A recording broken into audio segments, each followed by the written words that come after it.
Okay, so hello, welcome everybody. Welcome also to this, which is a little experiment for us, a live edition of the MCC Brussels podcast, and also what was billed as a post-election barbecue, but obviously Brussels weather had slightly different ideas today, but we're very glad that you've joined us. I know there are some kind of tired faces from people who've been staying up the whole night to get the full force of the election results, but we'll be digging into them a little bit more because there's plenty for us to unpack, both in various different countries, but also to get a kind of overall picture of what these elections mean, which were very much billed as potentially a kind of big populist moment in Europe, and there's a little bit of a debate going on now in the press as to whether that kind of really materialised. So I'm looking forward to digging into that. To help us kind of guide our way through it, we've got a great panel with us today. On my far left, I'm joined by Schenk, who's a research fellow for us at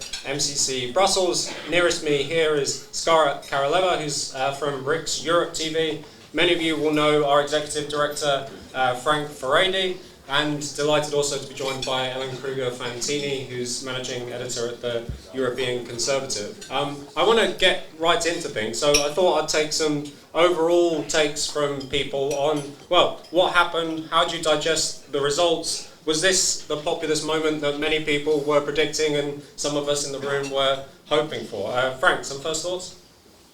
So when I woke up this morning, I wasn't sure whether to smile or to cry because the results were very mixed.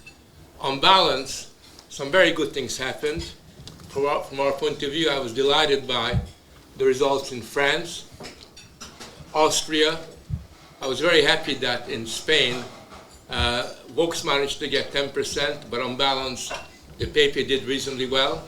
I was quite happy with Italy, that Meloni did pretty well, although I was a little bit sad for Liga almost being wiped out. So overall, when I was looking at it, things were okay. But then I looked at Scandinavia, which is a lost cause from our point of view. I wasn't very happy with what happened in Poland and Slovakia. I also wasn't very delighted with what happened in my hometown in Budapest. Although the government did really well, we didn't do particularly bravely in Budapest itself. So on balance, I think when you look at the election results, things are okay, but it could have been better. I think a lot of the parties on our side are not mature enough. They haven't got the political weight, the intellectual capital to basically consistently make headway. That's what happened in Finland. That's what happened in Denmark, places like that. I think that's really important. I was expecting a little bit more from Belang Belang. I was hoping that they would kick the ass of the other party, but that didn't actually occur. But nevertheless, on balance, this is a good moment. However, the thing that I'm really pleased about is not simply the statistics, the number of people that got elected. What I'm really pleased about is that it's a new zeitgeist. I think what the voters in Europe have said is enough is enough.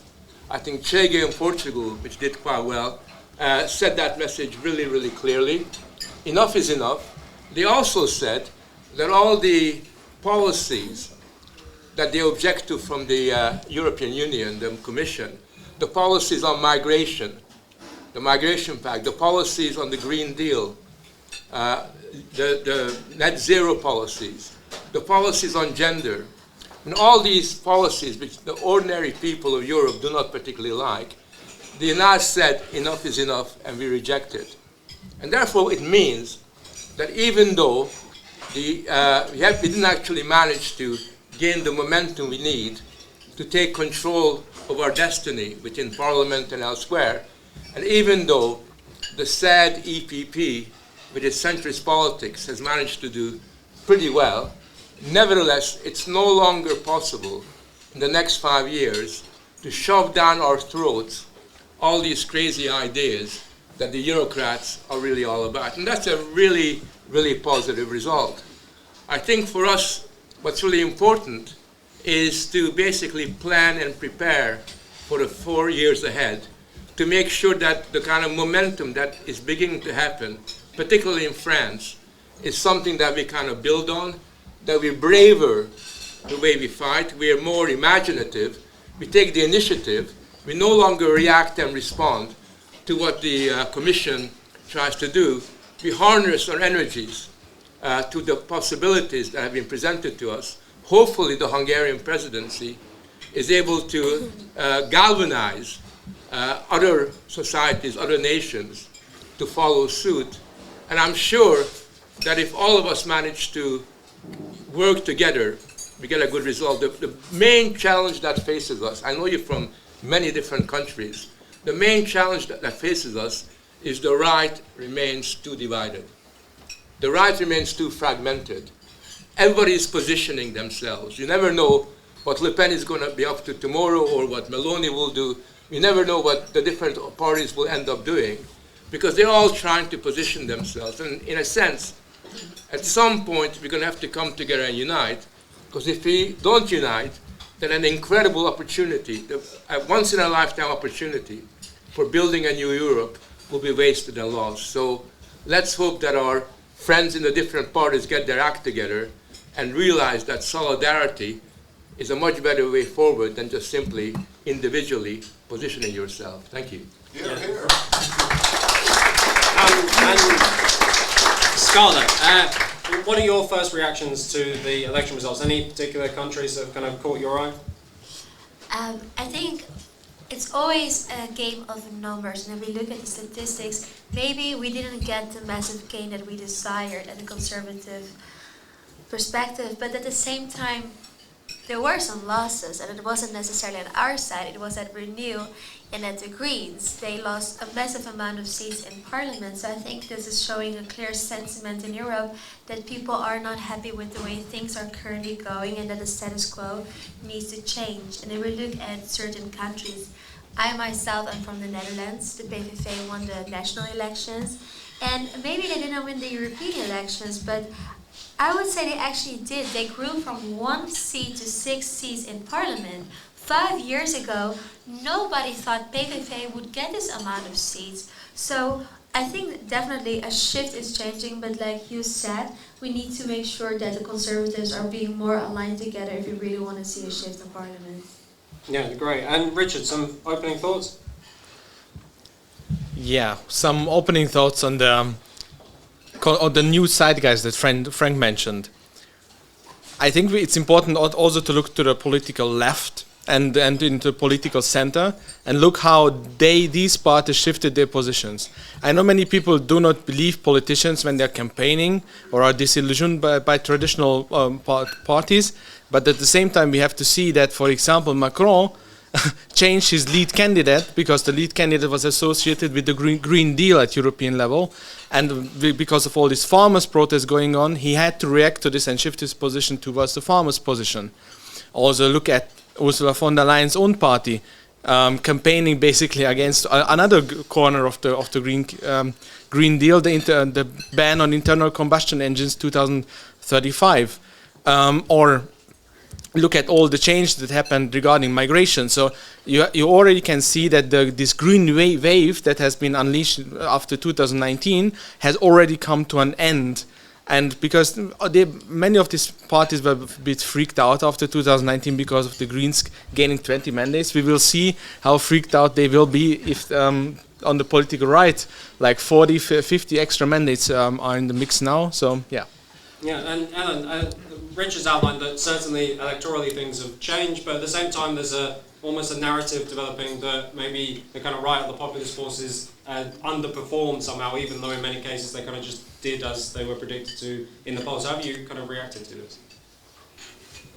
Well, the demise of the right-wing populist wave was already announced last night before the exit polls. So the media is busy telling us what happened, but we should really be looking at what happened and telling the story of the voters. These are voters in 27 different countries with 27 different,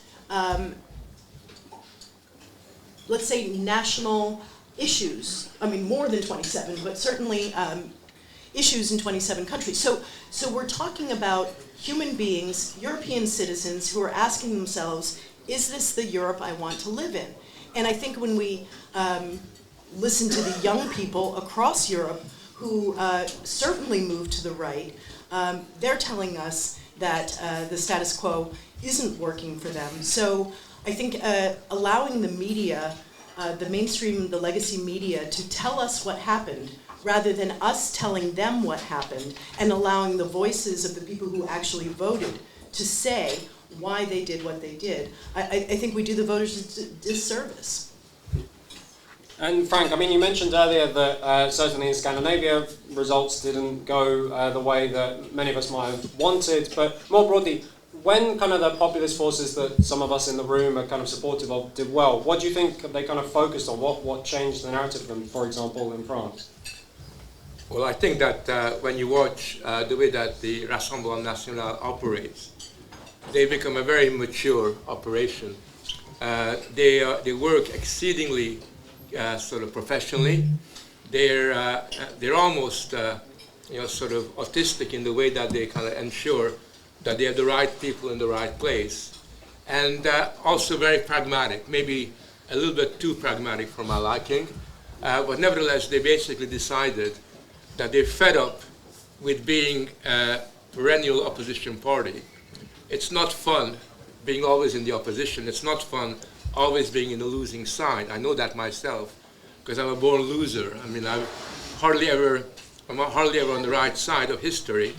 But they basically said that's not for us. And I think what's very impressive is the way they've done something that would have been unimaginable. I mean, I spoke at one of their meetings in Paris, and I looked at the audience, and in the audience there were a lot of young people. I mean, they're really young people, teenagers, a lot of women. A lot of, if you go to England, where I used to live, in England you go to a conservative meeting, and it's like a male club. If you see one woman, then you just make for her straight away, because otherwise you're going to lose out, because they're just simply all men. There it was a nice mix of women and men, which is really important. There was even people from ethnic minorities. Le Pen's meant to be this big racist and whatever, but nevertheless, there were people there from North Africa and Africans, and they were really enthusiastically supporting what was really going on. And before your eyes, you can see what could be possible elsewhere. Because the obverse side of this, I think the reason why in some places we didn't do all that well, I'm thinking of Scandinavia, I'm thinking maybe of Slovakia, other kind of places. The reason why we didn't do so well is because the parties there were a little bit immature.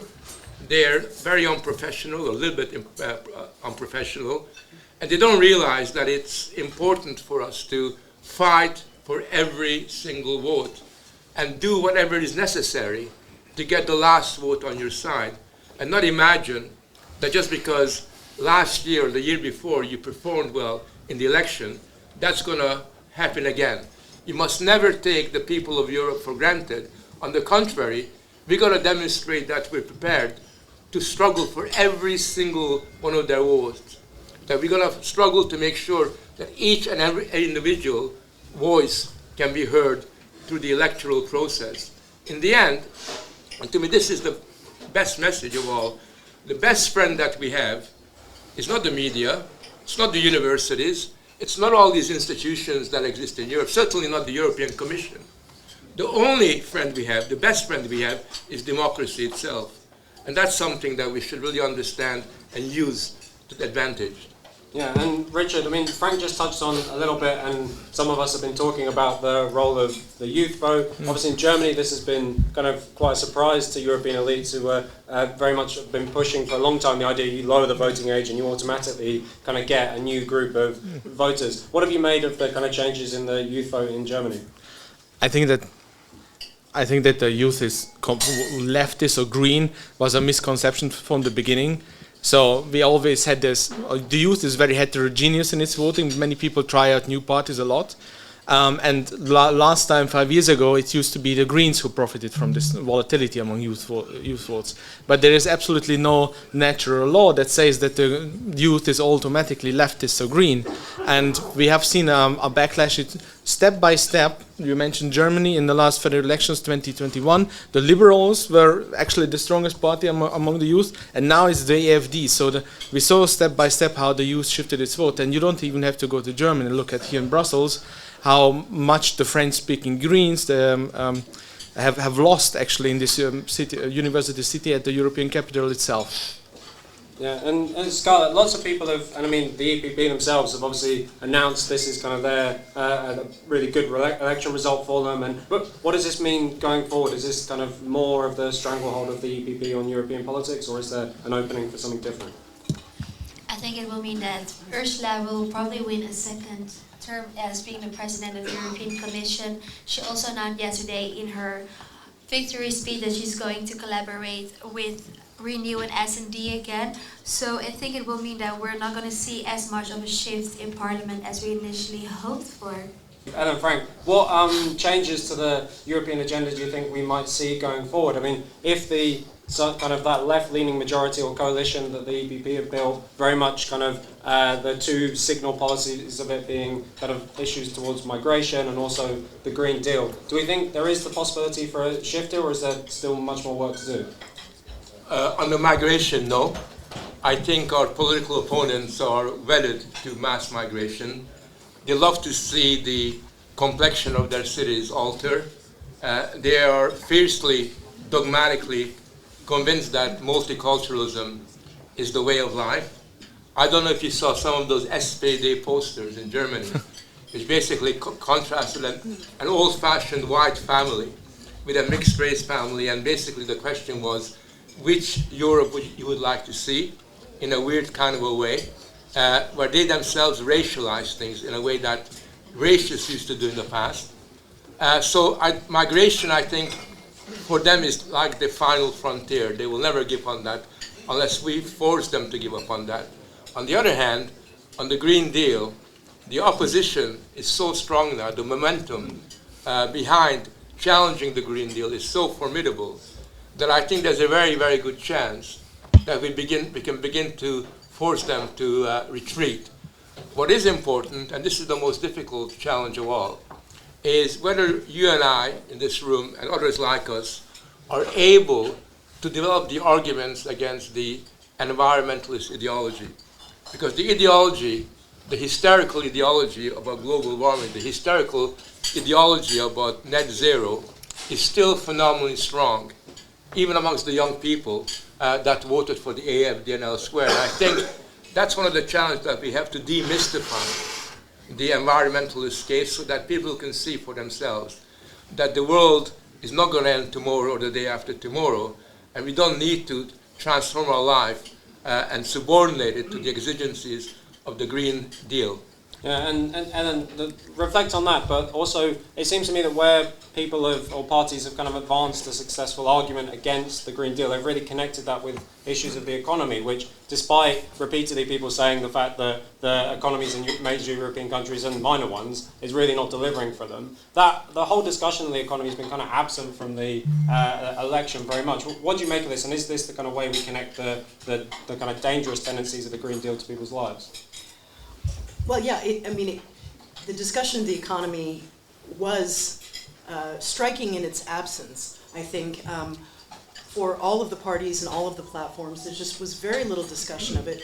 But I think if you scratch the surface and you think about, well, what does the economy mean on a personal scale for the person who's trying to figure out how to live a better life than they're living right now, where they feel strangled by their financial circumstances. Certainly, forcing them to buy a brand new electric car is not a good way to do that. So not only have we forced them outside of the city centers because the cities are too expensive, we're forcing them to live further and further away from where they work. And then we're telling them that they can't drive the car that they've owned for 15 years and that they have to buy a brand new electric car. So, or they have to bicycle, or they have to live in a 15-minute city, which is very convenient for people who can afford the rents in a 15-minute city. So I think really being practical and saying, connecting the dots of the consequences, that these policies make a difference. When you're talking about combustion engines, what we really mean is, can you drive the car you own, or are you not allowed to? So putting these things together and saying that they are connected in a very concrete way, I think, is the only way to handle that. Yeah, and Scarlett, another thing we have to kind of connect the dots on a little bit, isn't it, is with the issues around woke. So some people I was speaking to last night, populists who maybe didn't do as well as they'd hoped to, they were slightly complaining that they got a little bit pigeonholed on issues to do with transgender ideology or something, and that their kind of broader policies on other issues weren't kind of hitting home, but also that they'd somehow failed to connect the issue of woke and the kind of all the pernicious ideology that comes out of the European Union. They haven't managed to connect that to people's lives. How do we win the argument on woke going forward? I know. No. Or I have an idea. I know as well. One idea is for everyone to always tell the truth about things. So if young people or people who, out of some misguided politeness, think that they should tell lies, like that men are women or women are men, if they think that they have to do that, we need to tell them they don't have to do that. And I think telling the truth and elevating reality, smashing wokeness with reality is the only way to do it. Yeah, I think that this struggle with woke is going to be a very difficult one, because we've now lost 3-4 generations of young people to these ideals. But nevertheless, I think there's a lot of possibility. I was talking to my wife yesterday, who lives in England, and she basically said, there's an election going on in England. I'm going to a hustings where I've been asked, along with a few people, to ask the candidates what their views are. What do you think I should ask them? And I said, what do you think? And she says, well, I'm inclined to ask them, can you define for me what is a woman, right? Because none of the parties, neither the Tories, the Conservatives, neither the Labour Party, nor the Liberal Democrats, or especially the Greens, are prepared to say that a woman is a woman in the way that you and I know what it is, and a man is a man. And there aren't any more sort of sexes. And that the whole idea of there being multiple genders is not true. And the reason why I think she wanted to say that is because if the ordinary people of our town hear our candidates fumble that question, not being able to honestly answer that question, then I think you can really expose them and put them on the defensive. You see, the thing that I've learned in Europe is that the vast majority of human beings are against all this silliness. They've never been consulted. It's not that they want to have woke ideologies, they want to have woke policy. They've never been consulted. It's been imposed upon them. And the trick for me is to somehow galvanize that anti-woke sentiment that exists on the pubs, on the bars, on the streets, in the towns, in our communities, and try to create a situation where the voices of more and more people can be heard. And if we can do that, I mean, they will accuse us of being transphobic, of hating transgender people. They will say all kinds of things. But at the end of the day, most normal people know what is right and what is wrong in relation to this. And we've got to make sure that somehow or another, we help them to find their voice on this very important matter. Yeah, sure. Richard, I know to maybe geek out slightly a little bit, but I know you've been thinking a lot about where the centre of political gravity kind of lies in the European Parliament, and whether the old kind of coalitions that used to work and delivered things like the Green Deal, for example, are still kind of viable ones. Could you give us kind of your thoughts on where this, if anything, has changed on this? Yes, in the old Parliament, in the last 5 years, we have had a leftist majority that could always pass legislation when it wanted to. So because the European Parliament doesn't work like a national parliament where you have permanent coalitions, after the election of the Commission President, basically they are case-by-case coalitions, although the centrist parties usually cooperate. And the Renew and the Social Democrats, they had a very good negotiation position in the last years, because they could always team up with the Greens and the left group to pass legislation in the leftist way. So, but this opportunity is gone now, which means that now we have to say there's another majority, but this other majority is a bit more mixed up, because okay, we could say okay, EPP, ECR, and ID, we could throw them together, maybe on issues like migration they could agree, or internal combustion engines, but this is still not enough in the new parliament, so it was not a victory enough for these three groups. But we have this huge group of non-attached members now. And if you look into them, you have AFD, but you have also the some leftist groupings that are more like left-wing populists.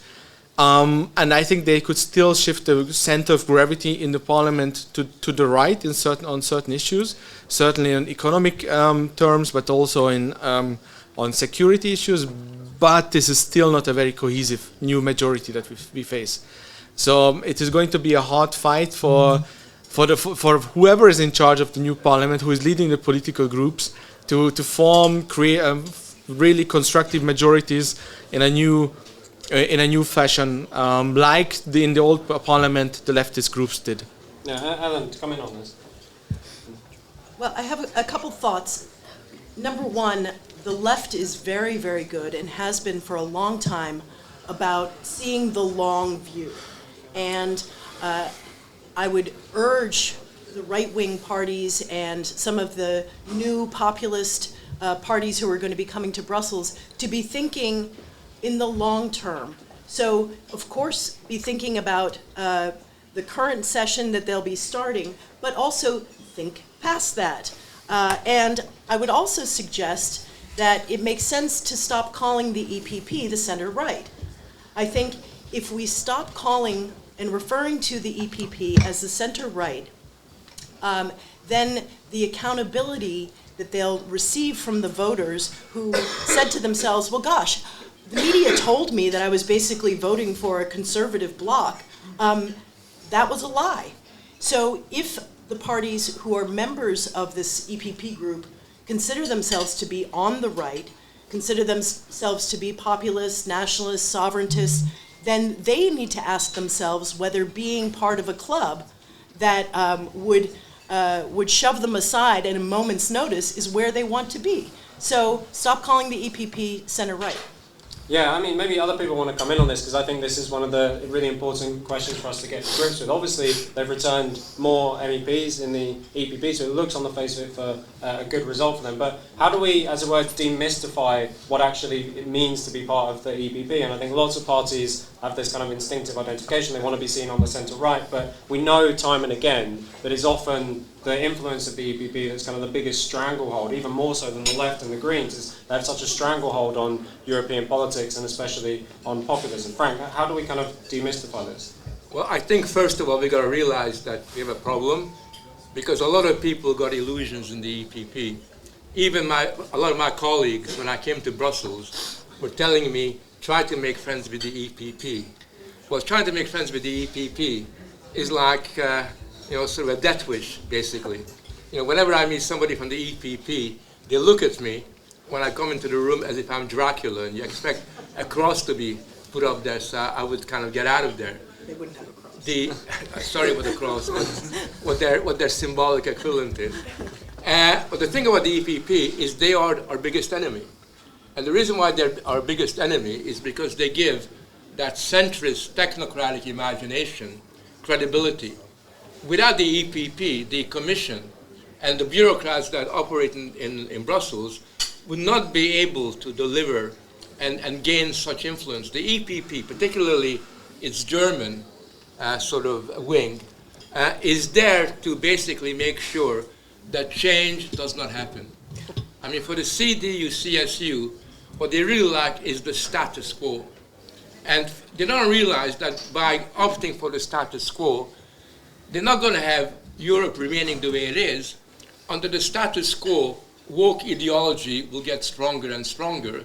And just look what happened in Germany under the German conservative regime, the way in which hate laws and anti-free speech ideals, woke sentiments have become codified and turned into law. So we have to realize that the EPP, for me, is a bigger problem than the left.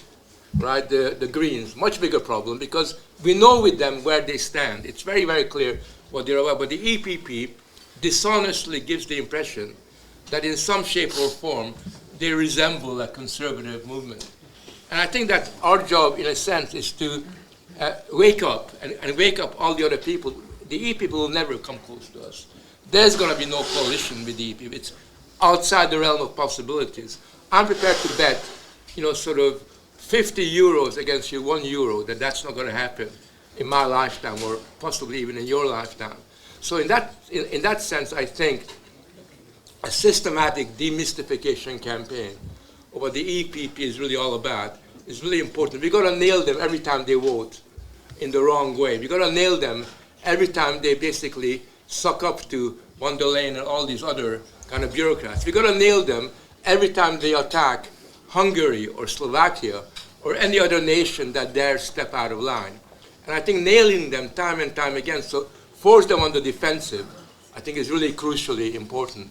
Yeah, and by way of wrapping up, I mean, we should be plenty self-critical about some of the results that have come in, and we need to take a long, hard look at ourselves in certain places about how, as Frank has said, we develop better answers to the problems facing Europe. But just by way of conclusion, just from each of you, just kind of one thing that you've taken that you think has got potential to kind of really go somewhere, or something, an encouraging element, or a country that we haven't mentioned that you'd like to kind of draw attention to. Scarlett.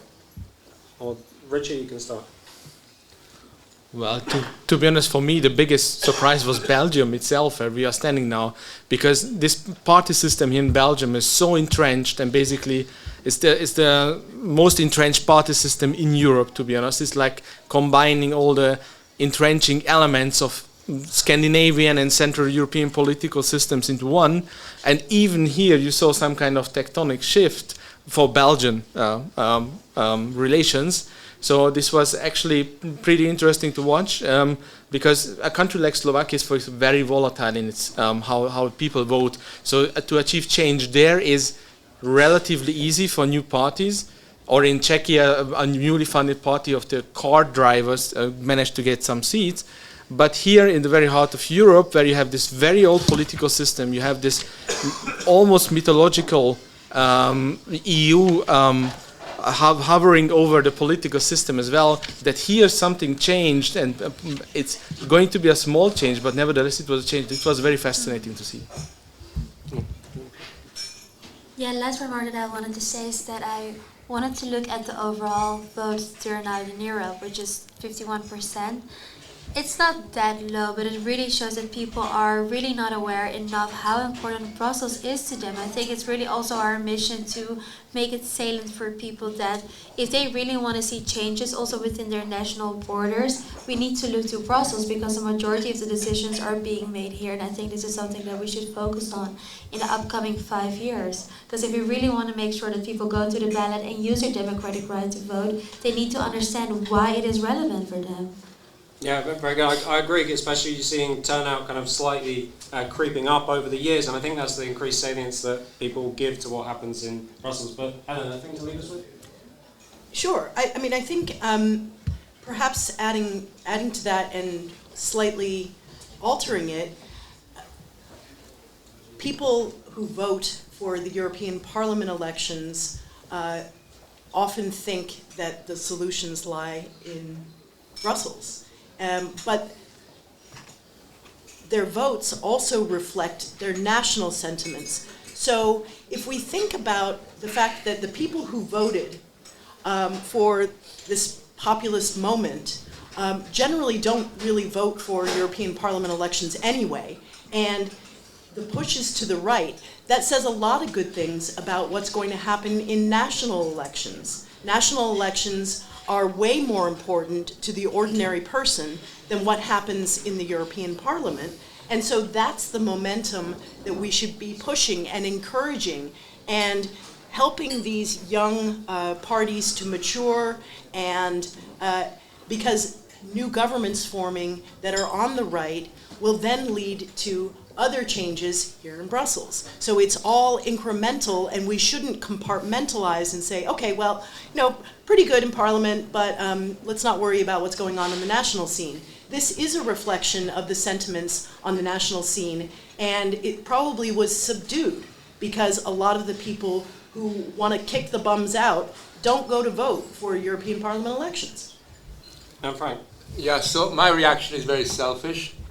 I take the view that the Hungarian government, with its very radical populist, sovereigntist, patriotic policy cannot survive forever unless there is at least one European country, a big country, not Luxembourg, but a really sizable country, that has a government that's vaguely sympathetic to the Hungarian approach towards the future. And looking around now, I'm much more optimistic because I look at France, and I know that the Rassemblement National is very pro-Hungarian in its political outlook. I look at the fact that Meloni remains in a very strong and powerful position. And I think that for the first time it's possible to envisage that one of these countries may wake up and realize that adopting Hungary as their favorite son is a good deal for them, and it's good for us Hungarians. And for Europe, because I think that these policies are necessary for societies everywhere in Europe. So I'm very, very pleased about that. I want to leave you with one word of warning. And my warning is this: the hysterical way in which the European bureaucrats have been talking about fake news, about Russian and Chinese intervention in the elections, the way they're trying to externalize their failure to convince the electorate is not going to stop anytime soon. I think that when they're going to wake up tomorrow and the day after tomorrow, they will use all these tricks. They will deflect the blame for the fact that they haven't been able to win the hearts and minds of the people of Europe, and they will start a campaign, a hysterical campaign where they will try to blame the Russians, the Chinese, or anybody about the fact that the results of the election and of future elections were not fair, and we should really look back upon them in a different way. So I would really suggest that we've got to be very careful in not allowing this propaganda to gain much momentum and strength, because at the end of the day, what they are really doing when they're talking about fake news is calling into question our freedom of speech, our freedom to listen to diverse points of view. And those freedoms are really, really precious for all of us, for now and for the future.